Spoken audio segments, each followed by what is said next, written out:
The next presentation will be improving key performance indicator on oil rigs with video analytics. The presentation will be heard by Paulo Barch and Rafael Mendoza. Hi, my name is Rafael Mendoza. I work at Accenture with Applied Intelligence. The Smart Operation project at Shell is a research project. We use image analysis with machine learning and computer vision in this project to increase safety and performance in the operations of oil platform. And applications range from identifying security problems such as use protective equipment, obstruction of escape routes, counting people, red zone, and we also quantify operational KPIs as the equipment doesn't have a sensor because that would be expensive. So the local camera turns into a sensor for various equipment. One of these KPIs is the sleep to sleep, which analyzes connection and movement of the tubes on the platform at the time of drilling. We have also contributed to open source community developing tools. Example, Tofu is the video labeling tool, and SOFA, Smart Operations Face Anonymization. So I now invite Paulo to present, and thank you guys. Okay, thank you very much, Rafael, for the introduction. Good morning, everyone. I'm Paulo Barch, and I'll take forward this presentation, focusing on the technical aspects of our solution for improving the key performance indicator on oil rigs with video analytics. So this is the agenda. We are following the structure of the template proposed for the full text paper we presented. So we will present the problem approach, the technical development, talk about the experiment results, show conclusions, and go to the final parts and be open to questions. So starting with the problem approach, as Rafael introduced it for us, we are here in Accenture with Applied Intelligence and Industry XO departments focused together on our research, development, and innovation project. It is using mainly computer vision and video analytics with a lot of software development in it too. So we worked in improving safety, efficiency, and compliance in operations. We started it with an open scope to find the best use case to dive in, and we dive in this efficiency problem. We want to improve the performance of the sleep connection time using the cameras that are already in the oil rigs and using computer vision and video analytics to assist it.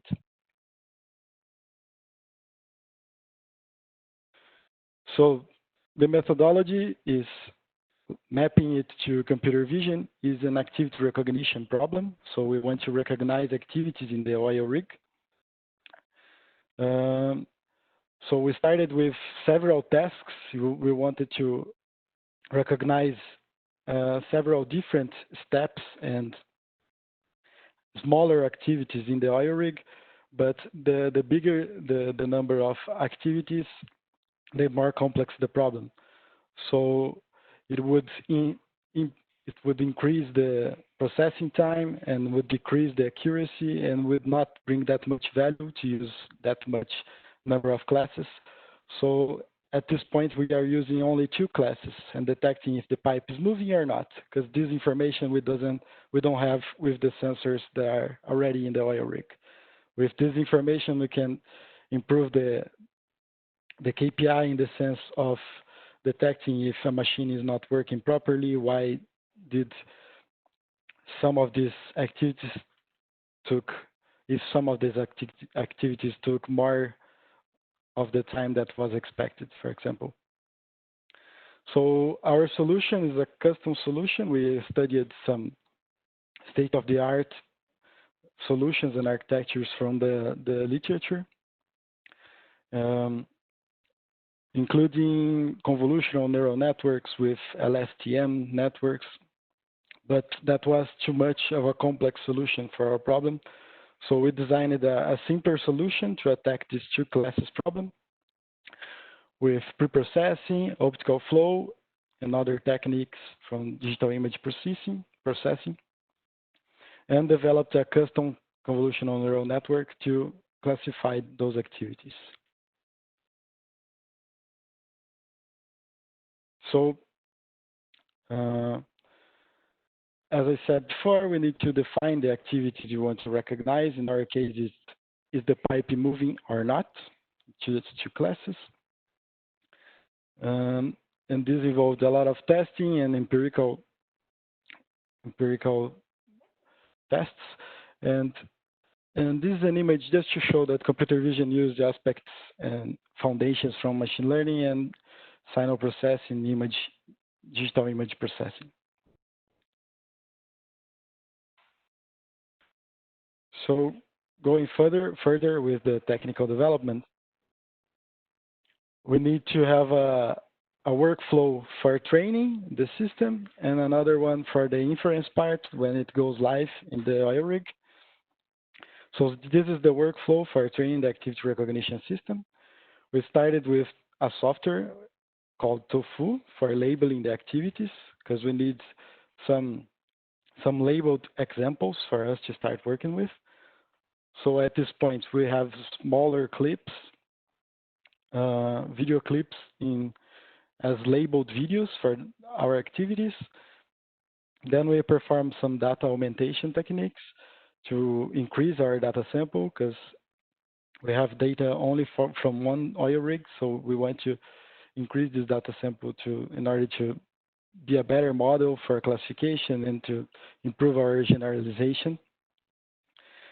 Then we have some pre-processing techniques, the optical flow processing, and then it goes through the convolutional neural network, and then there is some post-processing. So we go into a little bit of details of each of these. So Tofu is a open source software we developed for labeling videos. So in the top right corner, we can see the IDs of the activities, the label, and the shortcut. So in this example, we use the key A for labeling the walking activity and S to label the stretching activity, for example, just as example to show how it works. And in the bottom right corner, we have the activities we labeled with the begin and end time of the video. So from less than 1 second to 1.5 seconds, we have one activity with the label walking, and then the stretching activity, and then walking again, and so on. So after this step, we have the labeled videos and annotations in the database. So here we have the video clips. As I showed on the Tofu screen, we have a start time and end time and the activity label. This activity label can be also known as the category name or class. So now we want to pre-process this data to prepare it for the model and increase the data set. And oh, sorry, let me back up here. So for increasing the data set is required because we need Sometimes it's better to work with a balanced data set than with the natural unbalanced data sets. And from balancing, I mean the number of examples for each category. So let's say we have much more examples of the pipe going down than the pipe still. So we have to increase the clips, the number of clips of the pipe where the pipe is still. So we perform some data augmentation on this to increase the number of videos. And about pre-processing, we apply some normalization, and we disregard the clips that are too much of an outlier to the system. So videos with a duration that is too high, it's out of the expected. We performed a contrast limited adaptive histogram equalization filter for increasing the contrast in the images. We apply the optical flow and normalize the pixel values, and then we apply the optical flow by itself.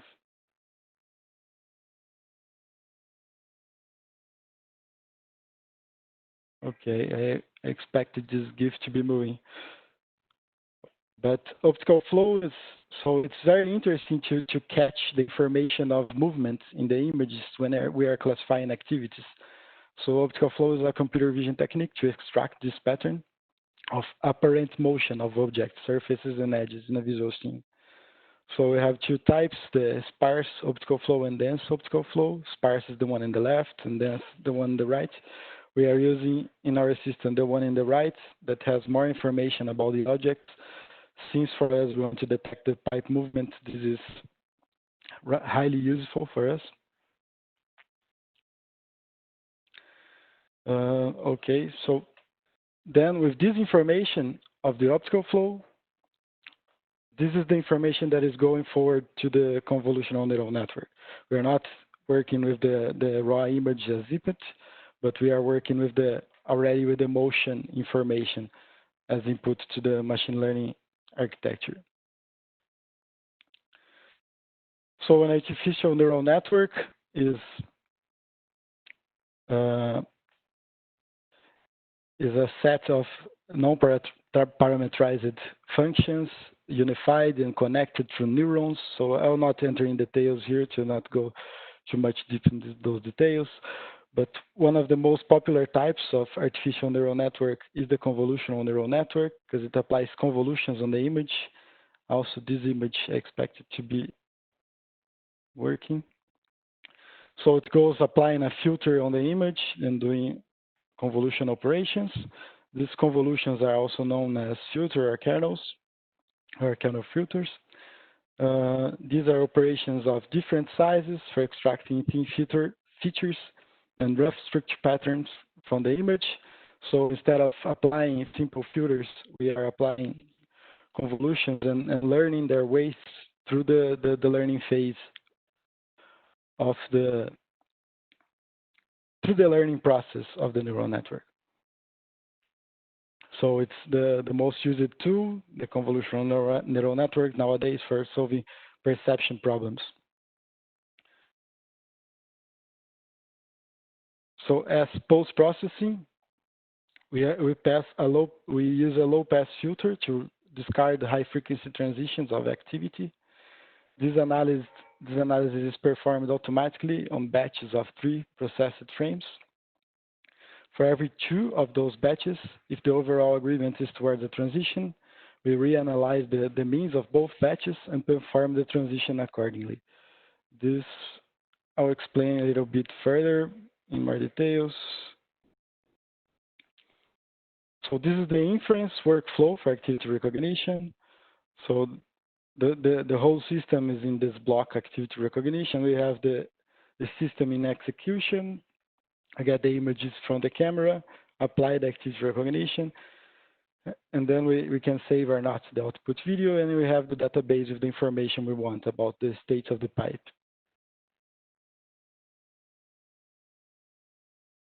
So about experiments and results, Our initial data set is from a single oil rig. This is important to highlight here. We want it to be a generalization tool, but we don't have enough data till now. This can be improved with gathering data from other oil rigs, so it would be a more generalized tool. So from this initial data set, we have 3,050 video clips for pipe moving and 1,050 video clips for pipe not moving. So balancing the data set through data augmentation, we get 21,000 video clips for training, and we save 3,000 video clips for validating. And we arrive at 99% overall accuracy when validating the model. I will highlight again that it's only a single platform. So if anyone wants to apply this solution to another oil rig, it would require some further training, but the prospects are good. The preliminary results are pretty good. We are processing in 3 frames per second when performing inference in the CPU, so which is enough for us in the considering this task of detecting if the pipe is moving or not. So this is considered real time for us if we can drop some frames to analyze. So this could be on site. We could have this solution, for example, in the oil rig without the need of a GPU, for example. But if a higher FPS frequency is required, we can use a GPU in a cloud client like Amazon or Microsoft, for example. We developed the system in a modularized software architecture, so we can easily adapt the environment if it's running locally or in the cloud, each of the modules necessary for running the system. Okay, so talking about results here, just an example of a short video clip. Here in blue, I don't know if you see my, okay. You have 2 minutes to finish. Okay, thank you.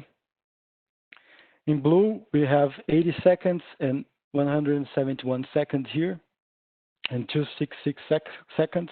These marks are from the ground truth. We as users highlighted that. And if we compare with this one, this is the inference, the predicted value from the neural network. So they are pretty much close.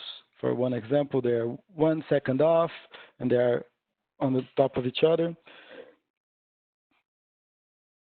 Oh, the video is not running too. Okay, so this would be a video with the example of this thing working. I can show the video later in the question and answer session if that's the case. So trying to show that even with one single platform oil rig videos, we are able to generalize it and to apply it to a public video from YouTube of our solution. So sorry about that, I would expect the video to be running. So going to conclusions, we propose to develop and apply a custom solution for recognized activities on the oil rig, exploring different possible methodologies and simplify and arrive at a optimized solution for our case, which is simple and real time and with pretty good results, preliminary results. As I highlighted, it's results from using just one oil rig videos for training. So it would require more training if applied to other oil rigs. And outside this use case, we have been attacking also detection problems, tracking people on the oil rigs, problems for safety issues, and also defining and monitoring red zones. We would like to acknowledge Shell for this project. They are partners on this, and that's it. Thank you very much, and I'm open to questions now.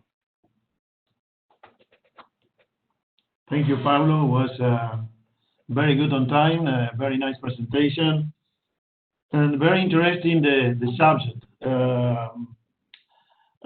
One of the questions that I have is how accurate is the system when the weather condition are bad in the rig? Say, for example, that you have fog, snow, rain, how that is considered in the system? Very good question. It's similar to the question about the luminosity of the place, like it's if day or night. So the more heterogeneous and big the data set we have for training and the more data augmentation techniques we apply on the videos, the better our inference. So in this case, it's better if we aim to attack different seasons of the year and different times of the day. It's the best option is to have those images. And if you don't have them and want to apply on them, we would like make fake snow, for example, if we have summer images and want to apply in the winter, something like that. We would make digital image processing techniques applied on the summer image, let's say, and use it on the winter images. Christian Sorachi made the following question. Could you tell us a bit more about CNN structure, layers, and neurons? Yes. So we use, so we started with pretty big convolutional neural networks, let's say, to start attacking the problem. But once we arrived at 2 classes, we started simplifying it. So we have 3 convolutional layers, each one with the spatial dropout in the middle. And 2, then after that, we have another spatial dropout, 2 fully connected layers, batch normalization, and 1 fully connected layer afterwards in the with the output layer. So sorry, I don't remember the name, but if you want to talk to me later, we can talk more about this. Okay. I have another question. It's regarding the system can be used for monitoring the people in the rig floor, for example, and also can be used to see the movement of the pipe. Can be used the movement of the pipe with accuracy enough to measure depth, for example, or to be able to measure ROP real time? To measure what? Sorry, I didn't understand. The depth, a system of depth tracking system, and to be able to measure the rate of penetration. I mean, how much the pipe move per minute with an accurate, with a way that is another way to take that type of measurement. Very interesting question. So the system is not trained for that right now, but it would be really good to have this information. So that would involve perspective transformation. Let's say if the pipe is moving, let's say 5 pixels in the screen, how much that translates to meter and velocity with the video. Exactly. So once we have that translation to train the machine, then it's just applying that for inference.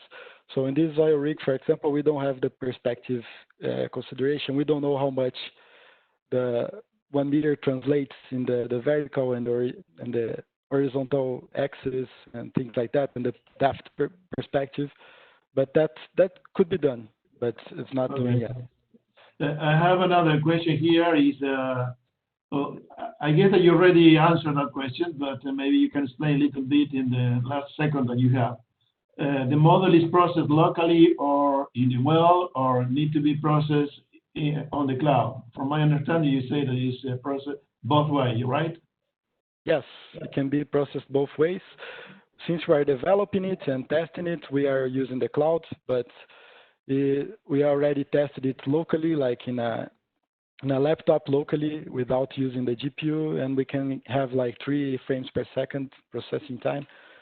So we can use both ways. It's we either import the library to use the GPU or not. Okay. We have more questions, but unfortunately we don't have time. So it was a very good presentation, Paulo. And I left to Astrid, our next presenter, for the next two works. Thank you very much, Paulo. Thank you very much.